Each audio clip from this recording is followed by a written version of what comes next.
Hi, I'm Shrikant, physical therapist. Today we'll discuss about upper cross syndrome and lower cross syndrome.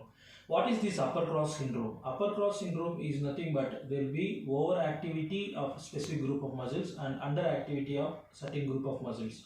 So what will happen here? There will be forward head posture will be there, and thoracic kyphosis will be there, and increased hyperlordosis will be there on the cervical region. So what to do in this case? What happens here? So this is mainly because of weakness of the cervical flexors and weakness of the middle and lower trapezius associated with the weakness of the serratus anterior muscle.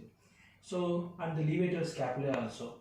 And one more thing is there will be overactivity of the cervical extensors means and the upper trapezius, and there will be tightness of the pectoralis major. So because of the tightness of the pectoralis major and the upper trapezius, so what will happen?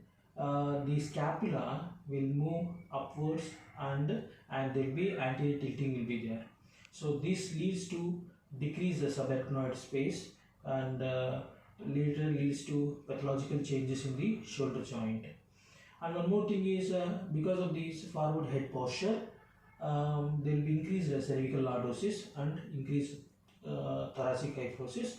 This leads to input maximum strain on the C4 C5 intervertebral joint, intervertebral disc, along with this T4 and T5 thoracic intervertebral disc. There will be maximum compressive loadings will be there, and also joint instability will develop in the atlanto-occipital joint.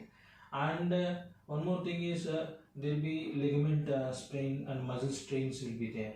So because of the weakness of the serratus anterior, so the scapula will be abducted, and the glenoid cavity will be vertically aligned. So this leads to instability of the shoulder joint. And because of the tightness of these pectoralis major, so the scapula will be rotated, more anterior tilting will be there, and upward rotations will be there. So this also creates an instability in the shoulder joint. So the main thing is the cervical flexors and this middle and lower trapezius muscle weakness, and there will be overactivity of pectoralis muscles and the upper trapezius and levator scapulae. Because of this, there will be forward head posture will be there. This leads to instability in the shoulder joint, as later leads to shoulder pathology.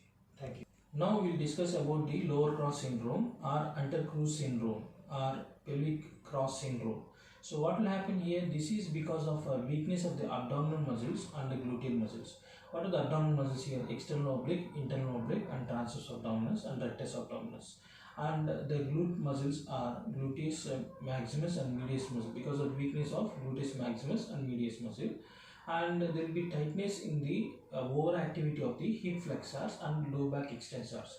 The hip flexors, psoas major iliacus, and the sartorius, these muscles will go for overactivity. Tightness will develop in the hip flexors, and tightness will also develop in the quadratus lumborum and erector spinae. These are the lower back extensor muscles.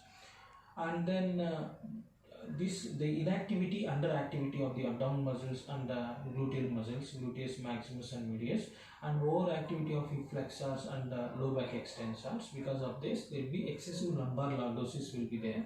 Because of the excessive lumbar lordosis, there will be anterior tilting of pelvis will be there.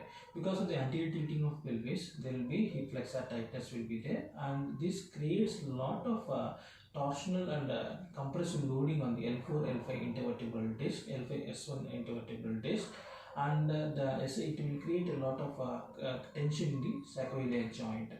Because of this, the hip joint will go for external rotation and the knee joint will go for hyperextension.